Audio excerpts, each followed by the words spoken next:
Hello. आज मैं आपको बताऊंगा थ्योरी ऑफ बेंडिंग के बारे में। स्ट्रक्चर मैकेनिक्स का एक टॉपिक है थ्योरी ऑफ बेंडिंग। ठीक, इसमें मैं बेंडिंग इसे बेंडिंग इक्वेशन भी बोलते हैं। तो ये टॉपिक हम आज कवर करेंगे। इसमें देखो बच्चों, प्योर बेंडिंग क्या चीज़ होती है। देखो, प्योर बेंडिंग होती है बेंडिंग, आपको मैंने बता रखा है। बेंडिंग माने किसी भी बीम को मोड़ना। मतलब बेंडिंग किसके कारण आती है? बेंडिंग आती है हमारी मूवमेंट के कारण। जब भी किसी बीम पर दोनों ओर से हम मूवमेंट लगाएंगे तो उसमें क्या होगा? बेंडिंग अकर होगी। ठीक है, जैसे मान लो ये बीम है, हमारे यहाँ से एक मूवमेंट ये लग रहा है क्लॉकवाइज और एक मूवमेंट ये लग रहा है एंटी क्लॉकवाइज। तो ये कुछ इस तरह से बेंड हो जाएगी बीम। ठीक है, इसे बोल दूंगा मैं सैगिंग। और यदि ये मूवमेंट अगर इसके जस्ट अपोजिट होते, अगर ये बीम ऐसे करके बेंड होती, तो उसे क्या बोलता मैं? उसे बोलता मैं होगिंग। ठीक है, तो बेंडिंग तो ये चीज़ हुई। अब प्योर बेंडिंग क्या होगी? देखो, कोई भी सेक्शन है बीम का, मान लो कोई भी बीम है। ठीक है, अगर उस बीम में किसी भी सेक्शन पर शियर फोर्स अगर जीरो है, ठीक है, और उस पर बेंडिंग अगर हो रही है, ठीक, किसी भी बीम में अगर शियर फोर्स जीरो है, किसी भी सेक्शन पर शियर फोर्स जीरो है और बेंडिंग हो रही है वहाँ, तो तब वो सेक्शन क्या कहलाएगा हमारा? तब वो सेक्शन हमारा कंसिडर होगा प्योर बेंडिंग में। ठीक है, हम जहाँ पे शियर फोर्स जीरो होगा उसे उस बेंडिंग को क्या कहते हैं? हम प्योर बेंडिंग। ठीक है, तो ये चीज़ होती है हमारी। ठीक, ओके। तो प्योर बेंडिंग में क्या होगा हमारा? बेंडिंग मोमेंट अकर होगा और शियर फोर्स वहाँ पर जीरो होगा। मान लो ये बीम है, ये बीम। ठीक है, ये मूवमेंट लग रहा है इधर से। ठीक, और ये हमने सेक्शन काट रखा है एक्स डिस्टेंस पे। ठीक, तो यहाँ पे जो है, मैं यहाँ पे अगर इसका वर्टिकल फोर्स निकालूंगा, इसमें एफ वाई की वैल्यू अगर मैं निकालूंगा एफ वाई, तो यहाँ कोई फोर्स या कर नहीं हो रहा। मान लो ये इसका सिरा है, अगर मुझे इस फोर्स की वैल्यू निकालनी है, ठीक है, वी एक्स, यहाँ तो जीरो है ना ये।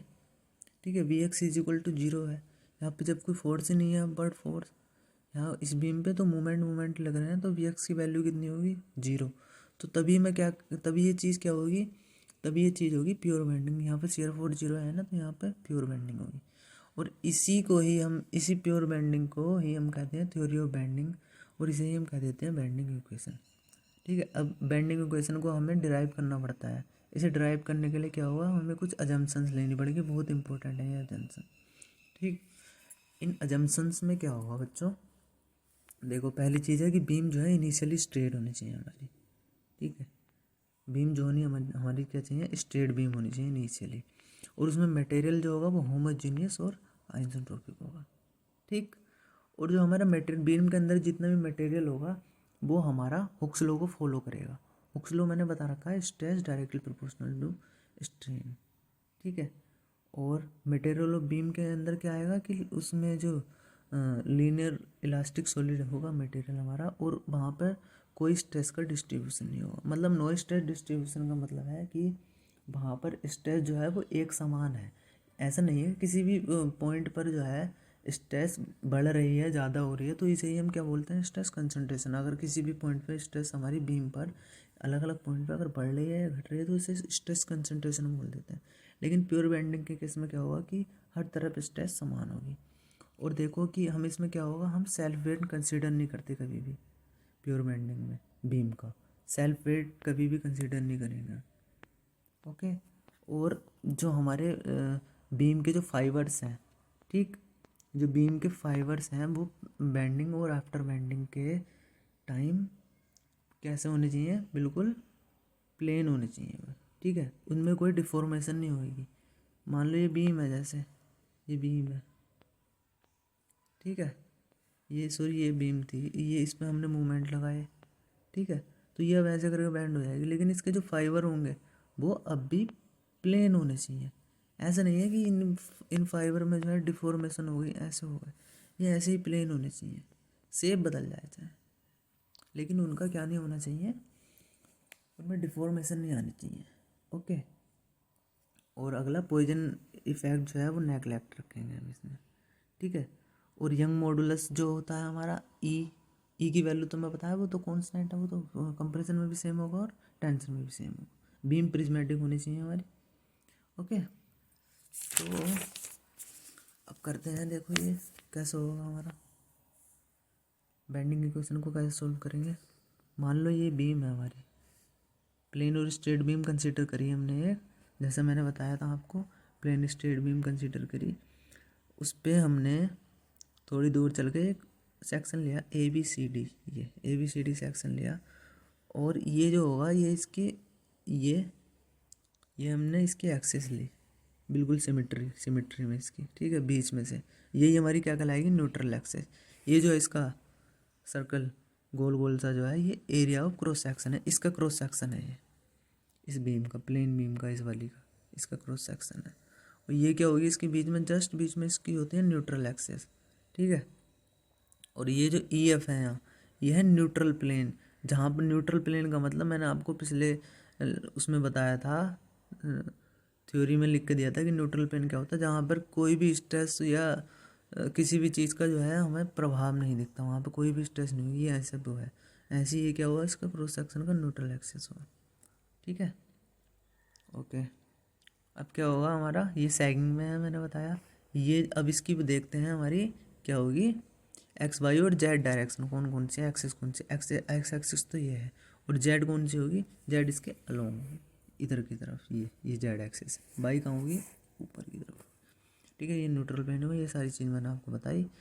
अब यहाँ से इसकी डिस्टेंस है, मान लो x है यहाँ से इसकी डिस्टेंस, ठीक है, इस पॉइंट से यहाँ तक x। और ये जो है मैंने ये जो स्ट्रिप लिया है इसकी dx है, ओके, ठीक है। अब ये बीम है, इसका ऊपर का सिरा होगा कंप्रेशन में और इसका नीचे का टेंशन में। वो कैसे, ये मैंने लगा रहा हूँ मैं फोर्स, सॉरी मूवमेंट लगा रहा हूँ साइडों से। तो जब मैं मूवमेंट लगाऊंगा तो क्या होगा हमारा, मूवमेंट लगाने पर ऊपर का सिरा जो होगा वो ऐसे मुड़ेगा, ये देखो, ये है ना, ये मैंने इधर से मूवमेंट लगाया तो कुछ ऐसे हो गई बीम हमारी, ये मुड़ गई, इधर देखो। तो ये जो होगा ये थोड़ा सा इसकी लेंथ में कमी होगी और इसकी लेंथ में बढ़ोतरी होगी। तो लेंथ में कमी क्या होता है, कंप्रेशन, ये दबेगा ना और ये बढ़ेगा तो ये क्या होगा, टेंशन होगा हमारा, ठीक है। अब इसकी एग्जामिनेशन करते हैं, इसकी ABCD की, इसे हमने नीचे बना लिया, नीचे ABCD, ठीक है, ये हुआ ABCD। अब क्या होगा हमारा, अब मैं यहाँ पर एरिया ऑफ क्रॉस सेक्शन में एक फाइबर ले लूँगा मैं नीचे, ये बाई डिस्टेंस पे, कहाँ से, C से, ठीक है, यहाँ से न्यूट्रल एक्सिस से बाई डिस्टेंस पे एक ये लिया मैंने फाइबर। तो अब ये मैंने नीचे बना लिया, ये वाला पोर्शन ABCD का यहाँ नीचे बना लिया, ABCDEF, ये तो न्यूट्रल प्लेन है EF।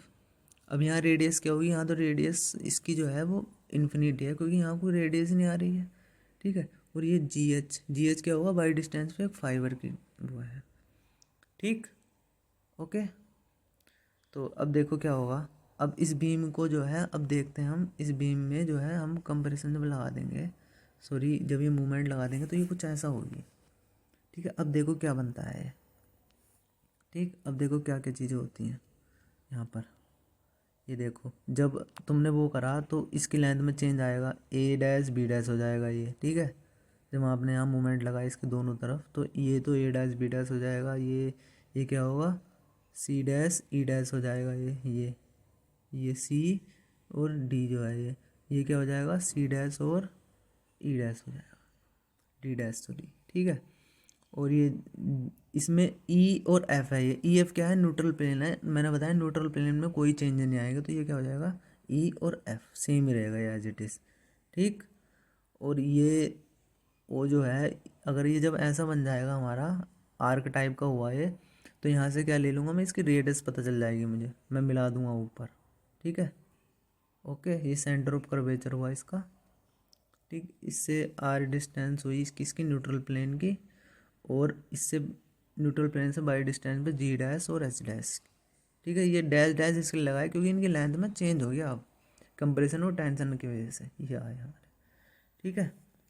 अब क्या होगा, अब जब लेंथ में चेंज होता है तो मैंने बता रहा हूँ आपको स्ट्रेन आएगी, तो इसमें जो है बाई डिस्टेंस पे स्ट्रेन अगर होगी उसकी वैल्यू मुझे निकालनी है, ई की क्या होती है, ये इसकी लॉन्गी लेंथ में चेंज जब होगा तो वहाँ पे होती है लॉन्गिट्यूडनल स्ट्रेन, बताया मैंने आपको क्लास में।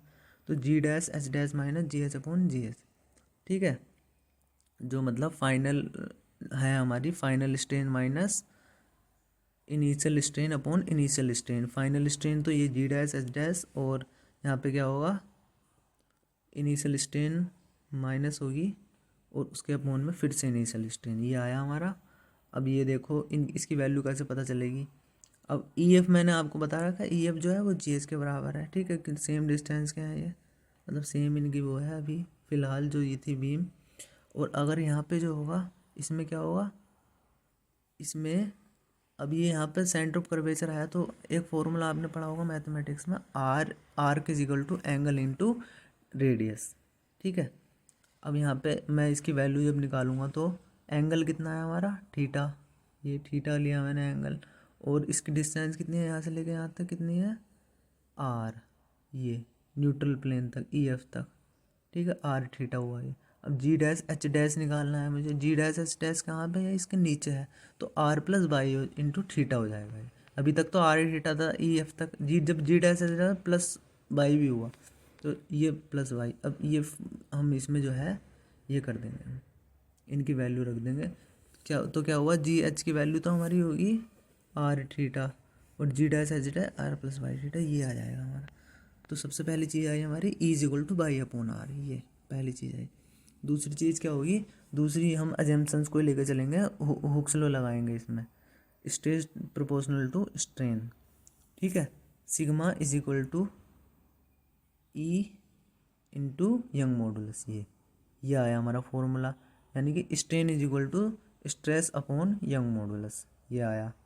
ये तो उसी से आता है यंग्स मॉडुलस से हमारा, ठीक है। अब ये ई की वैल्यू बाई अपॉन आर यहाँ रख देंगे, तो sigma upon y is equal to E upon R, ये सेकंड इक्वेशन है हमारी, ठीक। अब बेंडिंग स्ट्रेस क्या होती है हमारी, बेंडिंग स्ट्रेस होगी हमारी, बेंडिंग स्ट्रेस ये मान लो बीम है हमारी, तो बीम पर जो मोमेंट आएंगे हमारे, उस मोमेंट के कारण बेंडिंग होगी। बेंडिंग के कारण जो उसमें जो बीम में स्ट्रेस डेवलप होगी वो क्या कहलाती है, बेंडिंग स्ट्रेस कहलाती है। ये सिग्मा बी सी और सिग्मा बी टी।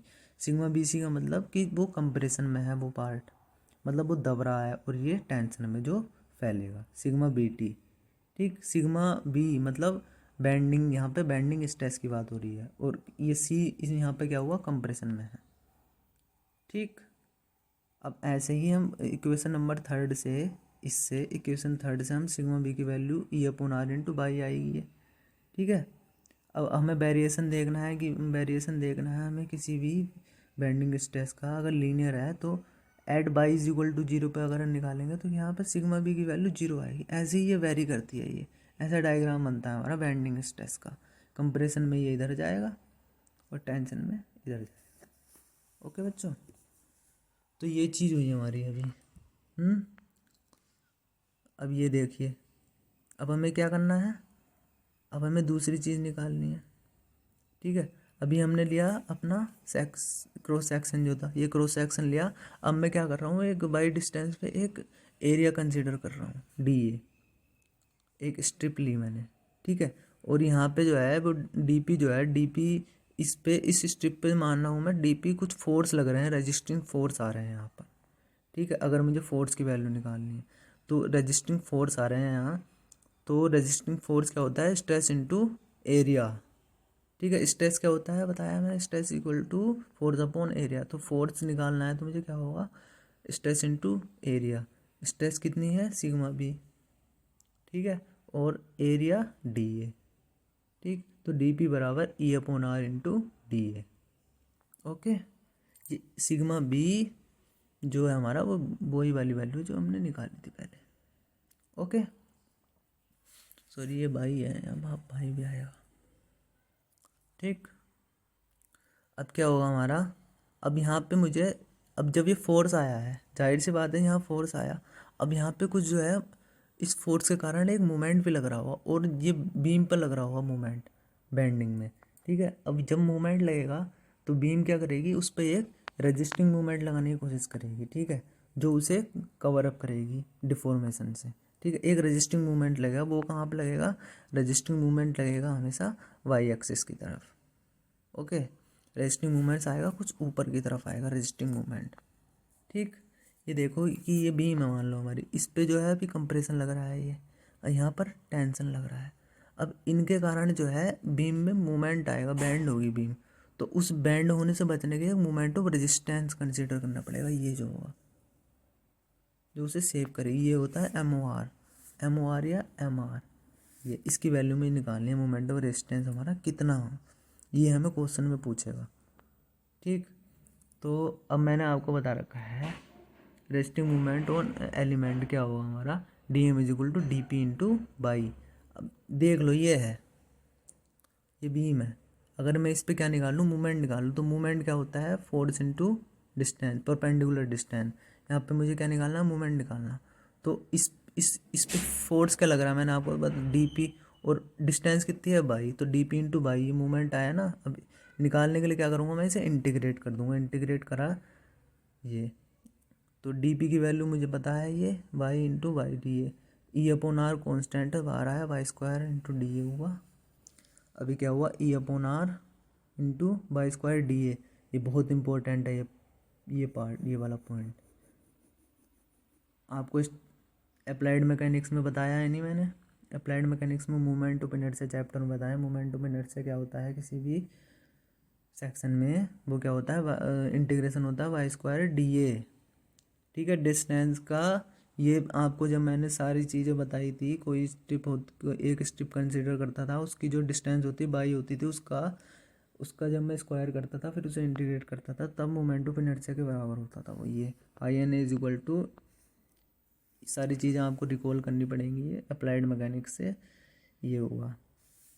तो ये आया, अब ये इसकी जगह IN लिख दूंगा, तो मैं यहाँ पे क्या हुआ, M/I बराबर E/R।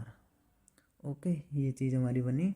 और अब इन इक्वेशंस को बराबर रख के हमारी लास्ट में ये आती है M/I बराबर σ/y इंटू E/R। ये देखो, ये σ/y E/R के बराबर था, ठीक है, और M/I भी E/R के बराबर है। तो ये हमारी इक्वेशन आई, इसे ही बोलते हैं हम बेंडिंग इक्वेशन। यही है हमारी थ्योरी ऑफ बेंडिंग। ओके, तो ये था हमारा।